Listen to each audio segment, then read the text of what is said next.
to this week's Money Metals podcast, helping gold and silver investors during these turbulent times.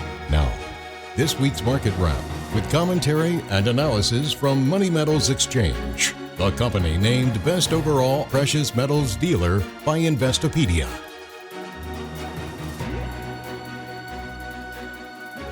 Welcome to this week's Market Wrap podcast. I'm Michael Eason. Coming up, don't miss our exclusive interview with Edward Sterck of the World Platinum Investment Council. Edward shares the drivers behind the recent price gains over the last couple of years in the platinum group metals, but discusses how the prospects for the two main metals in that group, platinum and palladium, have very different looking outlooks over the longer term. Edward dives into what his firm's analysis shows regarding the forecast for these metals and also discusses the impact electric vehicles have had on the ever-reducing need for catalytic converters, the primary industrial use for PGMs, and what a decrease in demand on that front will mean going forward, and if there are any other industrial applications on the horizon that may replace that demand. So be sure to stick around for another fascinating Money Metals interview between Mike Meharry and this week's guest, Edward Sterck of the World Platinum Investment Council, coming up after this week's market update. And as a reminder, please download, like, rate, and subscribe to this podcast, wherever you consume this content. Well, the Federal Reserve announced another rate cut and another round of quantitative easing on Wednesday. The mainstream called this quarter-point reduction in interest rates a hawkish cut. We have to wonder if that's akin to jumbo shrimp or government intelligence. And if this is hawkish, we wonder what will happen when Fed people turn dovish. The CNBC report on the December Fed meeting was typical. It reported that the FOMC voted 9-3 to trim rates to a range between 3.5% and 3.75%. It highlighted the so-called dot plot, projecting just one cut in 2026 and another in 2027. And then, buried 19 paragraphs in, the report mentions that the Fed will resume buying Treasury securities starting now. This means the central bank plans to resume expanding its balance sheet, something known as quantitative easing.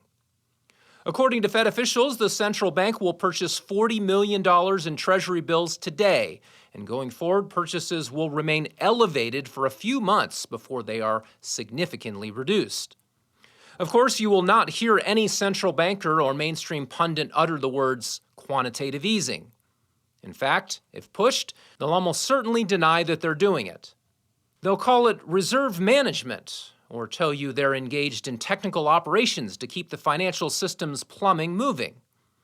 In practice, the Fed plans to start buying Treasury bills with money created out of thin air.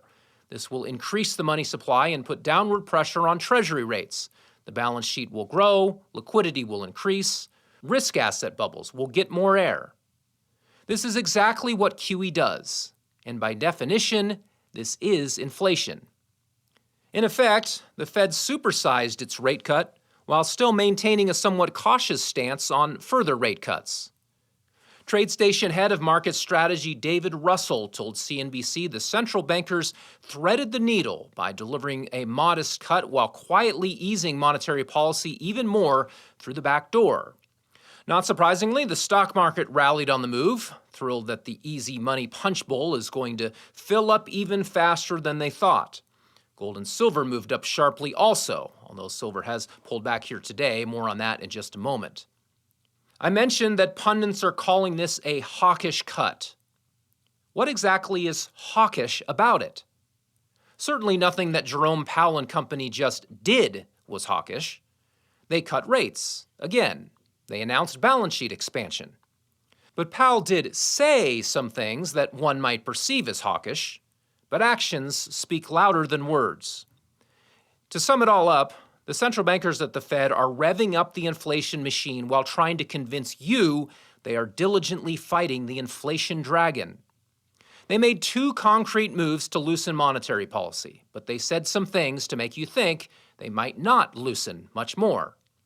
The reality is that the Fed is in a catch-22. It simultaneously needs to hold rates higher to deal with inflation and cut rates to try to keep the economy from being completely sucked into the debt black hole. Make no mistake, no matter what you hear coming out of the mouths of Fed officials, they've picked inflation. The bottom line is you need to watch what the Fed people do, and you can almost completely ignore what they say. The open mouth operations are a deflection as they keep relentlessly devaluing your money. Lastly here, and before we get to this week's interview, let's take a look at the weekly market action, and it has been a wild week. Gold hit over $4,300 earlier today and threatened the October all-time high, but it has since pulled back a bit. The yellow metal currently checks in at $4,298 an ounce, good for a gain of nearly $90 on the week, or a 2.1% gain. Turning to silver, it actually eclipsed $64 earlier today, but has since reversed in what has been a long-anticipated pullback. Despite that pullback, silver is still up over $3 an ounce, or 5.7%, as of this Friday late morning recording. Turning to the PGMs, which will be the subject of our upcoming interview, platinum is up a cool $100, or an even 6%, to check in at $1,753 an ounce. Palladium is up as well, gaining 3% since last Friday's close to trade at $1,522. Well now, without further delay, let's get right to this week's exclusive interview. Greetings, I'm Mike Meharry, and I'm joined today by Edward Sterck.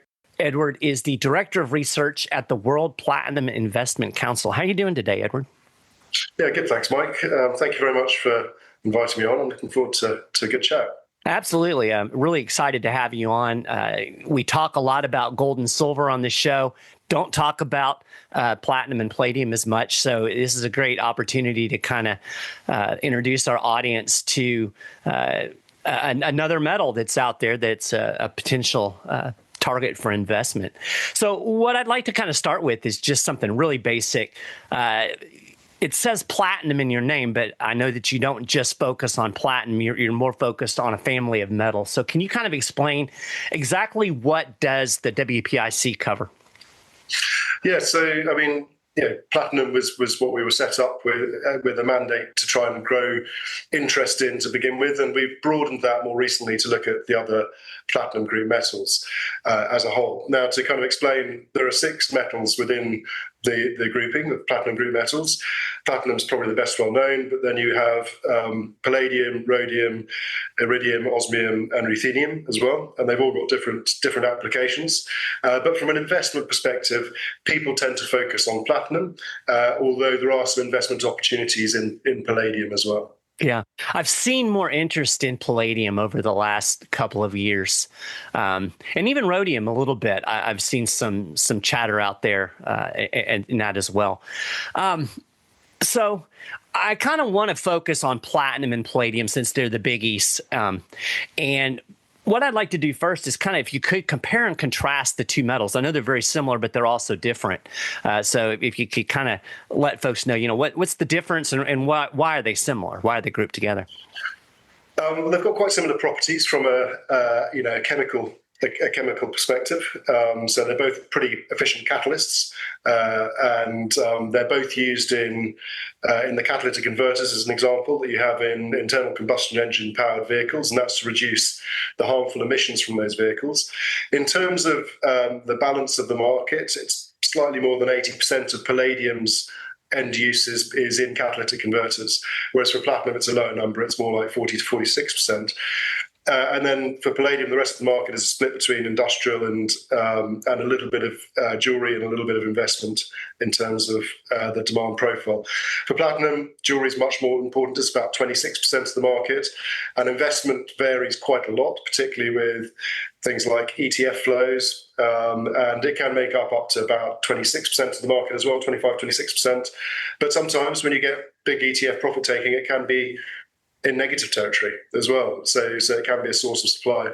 As things stand at the moment, we're seeing pretty robust strength in demand for platinum investment products. China has been growing dramatically since 2019 in terms of bar and coin demand, and it's now the biggest market in the world for platinum in that regard, having overtaken the US. But we are seeing strength in demand in other geographies as well, and ETFs have continued to perform well, as well as the physical products. Yeah. I know enough about platinum and palladium to be dangerous, and I know that one is more common in gasoline-powered vehicles. One is a little bit more common in diesel, and I believe they're somewhat interchangeable. But I'm really murky on that. So can you kind of clarify the dynamics with the automobile industry? Yeah, so it's kind of you've typically got three of the metals, so platinum, palladium, and rhodium in the majority of catalytic converters out there. But as you said, historically, diesel has pretty much been much richer in platinum and rhodium, and then gasoline vehicles have typically had a palladium-heavy mix of those three metals. More recently, we have seen technological innovations that have allowed for more substitution to occur between the different metals, particularly in gasoline engines, not to the same extent in diesel catalytic converters. Platinum has benefited quite a lot over the last few years when palladium prices ran to well over $3,500 an ounce. Platinum was at that point trading close to $1,000 an ounce, and so automakers naturally decided to try and increase the usage of platinum and reduce it for palladium. We're now somewhat the other way around. So platinum is trading at a premium to palladium. Could that process begin to reverse? I think it probably could over time. Well, it definitely could from a technical perspective. The problem is that for the automakers, if you look at the landscape of your different PGM supply networks, the palladium network is very heavily dominated by Russia. So Russia accounts for about 40% of global palladium supply, South Africa about 40%, whereas in platinum, it's about 70% of platinum comes from South Africa and only about 11% comes from Russia. So by increasing the palladium mix going forwards, you increase your exposure to Russian supply chain risk. Yeah, both of the metals have done really well this year. I was looking at just kind of rough calculations. It looks like palladium's up about 63% this year, and then platinum's up almost 80%. What are the kind of dynamics that are driving both of these prices higher right now? So I think for platinum, both markets on our estimates are in a deficit. So that's kind of key in terms of obviously creating tension in the market that's supportive of higher prices. For platinum, it's the third year of significant market deficits. We only saw the price begin to move in May of this year. So one question is, well, with big deficits prior to that, why didn't the price move sooner? And the answer is that in any commodity market, above ground stocks are a key part of the market dynamics, the health of the market. They help provide liquidity. And essentially, with platinum, we had excess above ground stocks that over the last 3 years have now been drawn down to unsustainably low levels. I think we must have hit that point in May, and that's one of the reasons. It's not the only one, but it's one of the reasons we saw the price beginning to respond strongly. For palladium, it's a little bit more nuanced. The price had been trending lower from those significant highs we saw a few years ago, and was by around May of this year, it was trading at a discount to platinum. The reason for that really is just that the longer-term outlook for palladium is so heavily linked to the automotive industry, whereas platinum, you've got much more diverse end uses. And if you think about the electrification of passenger vehicles going forwards, that was expected to ultimately result in a very negative outlook for palladium from a demand perspective, and that was reflected in pricing. I think the price appreciation that you mentioned for palladium this year has been on the back of a couple of things. So firstly, that reciprocal substitution relationship you can have with platinum. So if platinum moves higher, in theory, palladium should follow. But you've also got things like the Section 232 investigation in the US into critical mineral supply, whether that's a threat to national security or not. And you've got a second investigation that's specific to palladium, which is that there are some market participants in the US that have accused or alleged that Russia is dumping palladium into the global markets at below market rates. And that investigation has concluded that there is some harm that's being done to the US domestic supply of palladium, which is not inconsequential. It's reasonable. And so some action will be taken. Now, we don't actually know what the outcome of the Section 232 investigation is yet. We don't know what the action that will be taken in the anti-dumping investigation will be. But clearly, it's making people concerned that platinum and palladium might not be available at current prices in the US in the future, and that's being reflected in some of the tension in the market and the price action we've seen this year. Yeah, that's interesting. That makes a lot of sense too. You get the geopolitical factors that can definitely skew markets one way or the other. So kind of looking at platinum and palladium moving forward, are those bullish factors still in place? Or are going to remain in place, I guess, or is this kind of a temporary blip? How do you kind of see as we play out into the mid to long term? Yeah, so I think for platinum, they're very much likely to stay in place. We've got our forecast for the market heading towards more of a balanced market next year, but that includes some pretty significant ETF profit taking and based upon potentially the price improvement we've seen so far this year. And it also assumes that we see some unwinding of inventory build in the US as trade tensions ease. I would say that there are some risks to those two things. So far, we haven't seen anyone taking profits from ETFs, despite the big price increase that you mentioned. And certainly, if you think about the trade tensions, one of the probably accidental benefits to the US of these trade tensions is that the US has built up effectively a domestic stockpile of critical minerals that's all been funded by private entities. The public purse hasn't had to fund any of that inventory accumulation. So if they can keep the uncertainties ratcheted up, then that metal stays trapped in the US. So trade tensions may continue to persist for longer. However, balanced market for platinum actually doesn't solve for things like the depletion of above ground stocks. They remain at depleted levels. So I think for platinum, that tension will persist. For palladium, it's a little bit more difficult to say. We do have an increase in palladium supply coming through from recycling. So this is where end-of-life vehicles are scrapped and the catalytic converters are cut off those vehicles and the PGMs contained within those catalytic converters are recovered. And it's just where we are in that kind of cycle of the market dynamics is that the catalytic converters that are expected to be being processed at the moment are actually just quite palladium heavy ones. And that increases the supply of palladium going forwards. And so it could help soften. Well, on our base case forecast, we see palladium trending towards a surplus over the next couple of years rather than remaining in a deficit, whereas platinum, the deficits should persist for longer. You mentioned platinum and the impact of tariffs. Have we seen the kind of displacement and squeezes from hub to hub as we have in silver? So, for instance, we had a significant silver shortage in London recently as a lot of silver had moved to the U.S. due to tariff fears. Have we seen that kind of displacement in terms of just regional issues as we have with silver? Oh, very much so. I mean, London is very short metal at the moment, and you can see that in things like the OTC, the over-the-counter forward curve in London, which is in strong backwardation. That just shows you that there's a shortage of material availability in the prompt market, and that sort of. That's very much a function of the same things as we've seen in silver, where you've got the US effectively building inventories. So we've seen quite significant flows of metal into the US. I mean, bear in mind that the platinum market is about 1/100th the size of the silver market in terms of volumes. So these numbers sound quite small in comparison, but the value is obviously a lot higher.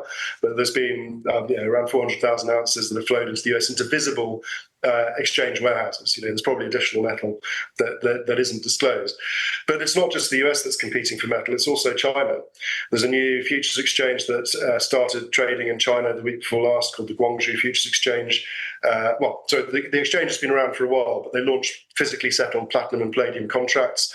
That's increasing demand there pretty dramatically. So it's all creating this sort of three-way geographic competition for metal that is helping keep tension in the market. Yeah. So I remember when I was a kid, platinum was actually more expensive than gold. And my mom was very aware of that and really wanted platinum jewelry. She was always bothering my stepdad. She was like, if you have a choice, let's go platinum here. Of course, now that's kind of flipped and gold is much more expensive than platinum. First off, can you kind of explain what caused that flip-flop? And then secondly, do you see a scenario where platinum possibly regains some of that parity with gold, or is that a thing of the past? So I think if you like your ratios and look back far enough, since 1880, platinum has, on average, traded at twice the price of gold. So, we're obviously in the opposite situation today, as you point out. Could platinum regain some of that? Yeah, absolutely. I think, it is a smaller, less liquid market.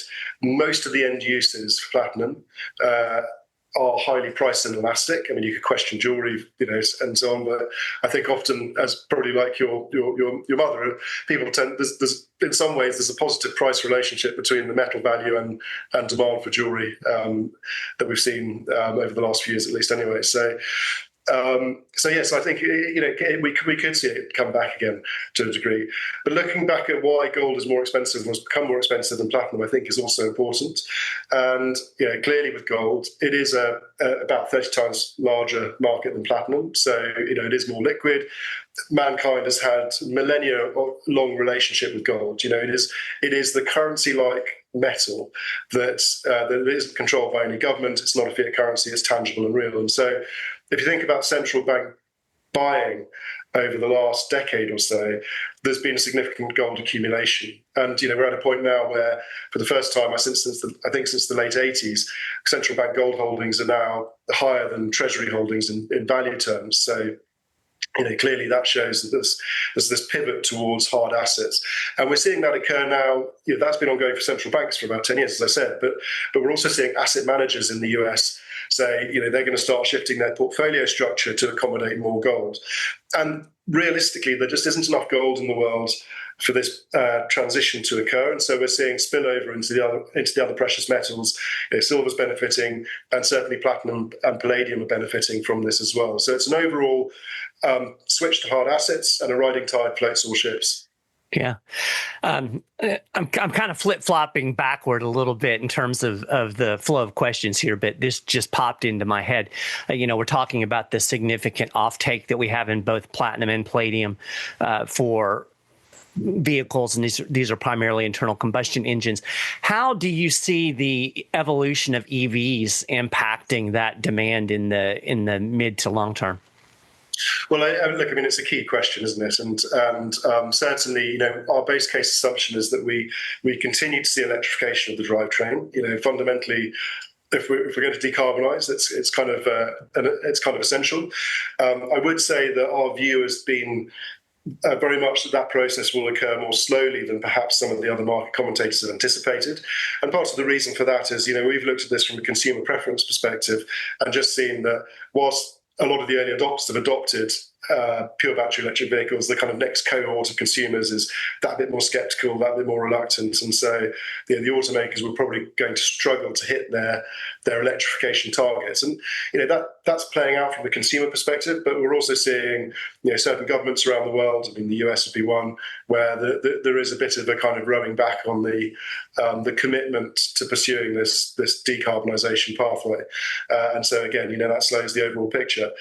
That said, I think it will continue. And so, if we look at our platinum plus palladium forecasts for the next 5 or 6 years or so, together with the fact that you do still have tightening emissions legislation on any vehicle that contains an internal combustion engine, be it a hybrid or pure internal combustion engine vehicle, you have to kind of increase the loadings of the PGMs in those vehicles to accommodate that. So actually the demand profile is relatively flat. We've only got a negative 1.7% CAGR through 2030 for platinum plus palladium in our numbers. But longer term, it's going to continue. What happens? Well, I think for platinum, the number of other alternative end uses, and particularly other uses that are critical to the decarbonisation, sort of profile, if you like, of the world, like green hydrogen, where platinum as a catalyst is used to produce green hydrogen using renewable electricity, and then you can take that hydrogen, put it back into something called a fuel cell, which also contains platinum catalysts. It gets recombined with oxygen to create water and generates electricity. So it's an alternative to battery technology in that regard. And green hydrogen can be used to displace natural gas in many different applications and help decarbonise things like aviation and so on. So I think for platinum, that energy transition story is very much going to be key to its future outlook, and will more than offset any kind of declining demand from automotive applications for catalytic converters. For palladium, it is so heavily linked to the internal combustion engine vehicles at the moment, that unless an alternative end use emerges that we're not aware of at the moment, I think palladium, the medium to longer term outlook right now is harder to call. In the near term, it looks quite good, but over the longer term, not as attractive as platinums. Yeah. So tell me a little bit about rhodium. Like I said, I've seen it pop up in the news. I know virtually nothing about it. What's it used for? Well, it's much scarcer than platinum and palladium. The market is only about 750,000 ounces a year. It's got some unique catalytic properties as well. So, like I said earlier, it does go into the catalytic converters together with the other two metals. It's also used together with platinum as an alloy to produce things like glass fiber. So fiberglass, the kind of silica that goes into glass fiber is highly corrosive when it's molten. The only metals that can withstand that environment are platinum palladium alloy. And so these, this glass fiber is drawn out through what are called bushings, which are plates with lots of little holes in. Those plates are about this big and they're solid platinum palladium. So it's quite something to see. But it's also used in jewelry as well. So often if you buy white gold, for example, which is obviously a fairly low carat gold product with other metals in there, it's usually plated in rhodium as well, because the underlying gold alloy isn't actually that white, it's quite yellow. And so over time, that rhodium, which is very tough as a plating, does wear away, and white gold tends to yellow with age. Which is actually one of the interesting things about platinum. White gold was produced as a low-cost alternative to platinum when platinum was more expensive than gold. But now, if you go, because the price of gold's run so far, if you go and look at this at the retail level in the shops, actually they're at parity, or often the white gold is at a premium to platinum. So kind of going back to your mother's point on this, I mean, I'd say that platinum is the better metal for jewelry of those two. And so if it's available at a lower cost than white gold, most consumers will probably go for that. Yeah, I actually have a white gold ring, so that's interesting. Yeah. So you're primarily talking here to gold and silver investors. From your perspective, make the case for platinum, palladium, and even rhodium as part of a precious metals portfolio. I mean, why should investors consider it? I've got gold and silver. Why would I need platinum or palladium? Yeah, I think the market, I mean, there's a lot of similarities between them, obviously as a store of value, but the question would be, why would I argue that platinum is better? I think it's a bit more pro-cyclical because you do have more industrial uses. So, if we're expecting a return to economic growth, then or stronger economic growth in the future, then platinum should really outperform from a demand perspective. And it is, as I said, it's really is a critical part of that energy transition going forward. So looking at this is, to be fair, looking into the 2030s, where we are expecting really strong demand growth for platinum to come through from the hydrogen economy as that begins to scale up in due course.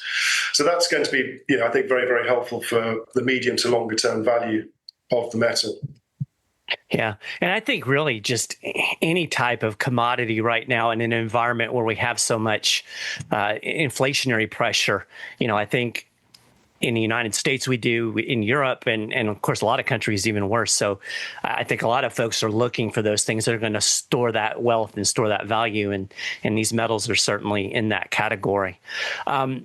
Give me like one interesting tidbit about either platinum or palladium that you find really interesting that you think will kind of resonate with people, and they'll say, "Oh, that's really cool," that maybe we don't know. Look, I think it's really kind of getting into some of the. This is probably outside the kind of realms of some of the kind of investment theses, I'd say. But certainly, the catalytic properties of these metals are unique. There is nothing else that really can replace them. So if you think about petroleum refineries, they use platinum-based catalysts to produce the different refined products there. It's the same with a lot of plastics. Actually, one for platinum would be things like PVC. At the moment, is produced using a mercury-based catalyst that's going to be banned from 2030. And the current lead candidate for replacing that is a gold platinum-based catalyst. So, for gold, that's probably not the potential demand isn't enough to really change the overall picture, but for platinum it could be quite important. So, there's a lot. It's kind of getting into the kind of physics and chemistry of these metals that's really interesting. Yeah. I'm kind of a physics nerd, and so I find that stuff interesting, although a lot of it goes over my head, especially if you start trying to do math. So, but yeah, very, very interesting. So I really appreciate you taking a little bit of time out of your day. I know you're getting toward the end of your work day, so I'm not going to take up any more of your time, but I do want to give you an opportunity before we go to let folks know where they can find the WPIC and the information that you guys do, and maybe give a little bit of an overview of some of the material that you guys put out. Thank you very much, Mike. So look, I mean, as an organisation, we do two things. So the first part is we try to help bullion fabricators, coin dealers, and so on around the world design, produce, market, and sell platinum investment products. I mean, we partner with the Royal Mint, the Royal Canadian Mint, and so on as examples. But then the other half of the organisation, which I run, is providing research effectively to an investment community that is not particularly well serviced in terms of, I think, probably quality information on these very unique and very special metals. All of our research is available for free, so you can access it at platinuminvestment.com. You can follow us on LinkedIn, and I take part in a lot of these sort of webinars as well. So the information is there. We publish something called 60 Seconds in Platinum, which is a very sort of high level and easy to digest research product. You should be able to take it on board within a minute, as the name suggests. So there's lots of information out there that we provide that is available for investors who are interested in this to take a look at, explore, and find out more. Well, I appreciate that. You guys are doing fantastic work, and glad you're out there. Appreciate you, again, taking a little bit of time out of your day to chat with me. I know that, again, a lot of folks that listen to this podcast regularly probably aren't real aware of the platinum and palladium market. So hopefully this will kind of open their eyes a little bit, maybe pique their interest and send them over your way to find out more. So I appreciate it, and appreciate the way you were able to explain things. Very, very well done. Thank you so much. Brilliant. Thanks, Mike. Some very interesting analysis on the PGMs there, and I hope you enjoyed that. There figures to be fireworks in all metals going forward, not just in gold and silver, and you may want to pay close attention to platinum, which in our view has some real potential in the days and months ahead. Well, that will do it for this week. Be sure to check back next Friday for next weekly Market Wrap podcast. And remember to tune in as well to the Money Metals Midweek Memo hosted by Mike Maharrey. To check out any of our audio programs, just visit moneymetals.com/podcasts or find them on Spotify, Apple Podcasts, Google Podcasts, or wherever you listen to your favorite podcasts. And as a big help to us, we would ask that you please like, subscribe, download, and rate our podcasts. Doing so helps us extend the reach of this material. Until next time, this has been Mike Leeson with Money Metals Exchange. Thanks for listening, and have a wonderful weekend, everybody. Thank you for joining us for this week's Money Metals podcast. Be sure to come back next week. And don't forget to subscribe to our podcast through iTunes. For answers to all of your questions, or to discreetly and securely buy or sell gold or silver coins, bars, and rounds, call 1-800-800-1865 or visit www.moneymetals.com. Our knowledgeable and no-pressure specialists are standing by to answer your call during business hours, Monday through Saturday. Or you can lock in your order online, 24 hours a day, 7 days a week. Again, visit us at www.moneymetals.com or call 1-800-800-1865.